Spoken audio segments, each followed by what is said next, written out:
Choisis la vie.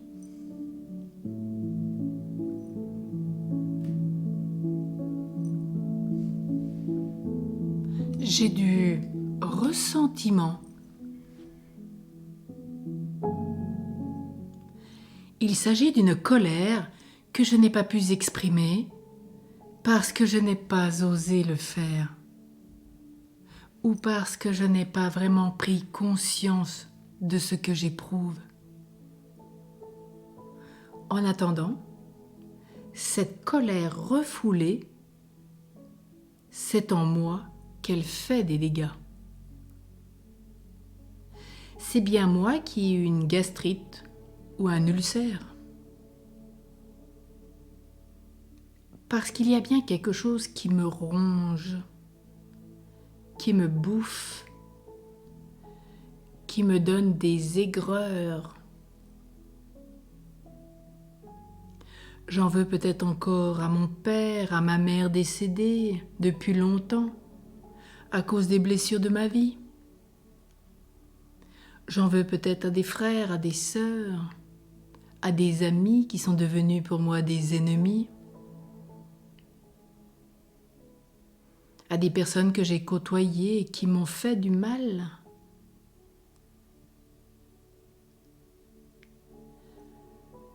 Ai-je pris aujourd'hui le temps de considérer tout ce que mes parents, amis, proches, quels qu'ils soient, m'ont apporté de positif,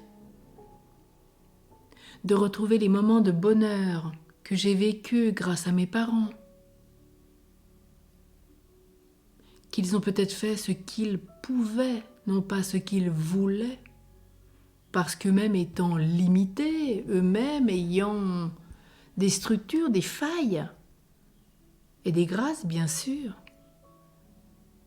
Mais peut-être qu'ils ont donné tout le meilleur d'eux-mêmes, et cela nous semblait peut-être pas suffisant. Alors aujourd'hui, je retrouve les moments de bonheur que j'ai vécus grâce à eux, ce qu'ils m'ont apporté, en quoi ils m'ont fait grandir, non seulement physiquement, psychologiquement, spirituellement, relationnellement, professionnellement, etc., etc. Ai-je pris le temps de comprendre les difficultés de leur enfance, de leur propre existence? Et là est bien la question. Et quand nous faisons cette relecture, quoi qu'il nous soit arrivé, nous pouvons avancer, quitter ce ressentiment, arriver jusqu'au pardon. Avec la grâce de Dieu. J'en veux à telle personne que je considère comme mon pire ennemi. Est-ce que je comprends que cette personne puisse aussi souffrir de notre différend? Si je peux voir son amertume avec indulgence, j'aurai plus facilement pour elle, cette personne, quelle qu'elle soit, des pensées positives, la grâce de prier pour cette personne. Je lui enverrai ma bénédiction tous les jours. Je pourrais lui souhaiter d'être en paix et légère de corps et d'esprit. Je peux me mettre dans cet état intérieur. Je n'ai plus de raison de cultiver ma colère. Et elle fera place peu à peu à une paix profonde, cette paix, ce don de Jésus à la résurrection. Rappelons-nous que le premier bienfait de la résurrection, c'est de nous inviter bien sûr à ressusciter avec le Christ, cela va de soi, au ciel. Et je le souhaite à tous.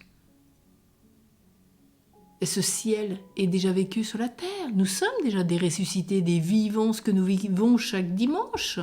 Le ciel, c'est si, elle, c'est Dieu.